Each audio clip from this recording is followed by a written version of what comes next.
ստանանք բանանենք։ Խնդրեմ Լիգին Ղազարյան, արձագանք ունեք։ Շնորհակալ եմ։ Ինչպես նշեցի, արդեն մանրամասն ուսումնասիրել եմ տարեկան զեկույցը եւ այստեղ տվյալ է բերված, իհարկե արդեն այդ տվյալը մի ամսվա ընթացքում փոփոխվել է, ուրեմն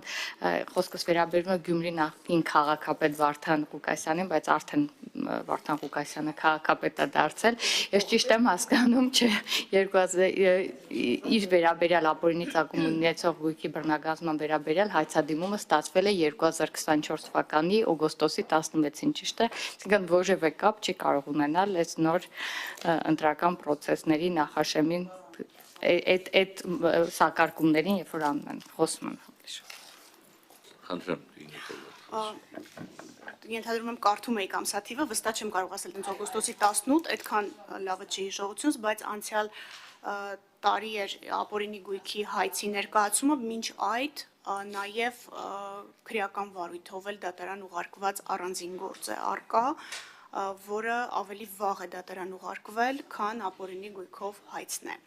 Եվ վարույթն էլ վերաբերելի է 2019 թվականից հարուցված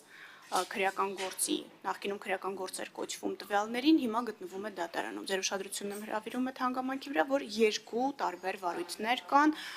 ձեր կողմից նշված ժամանակահատվածից ավելի վաղ էլ քրեական վարույթն է ուղարկված։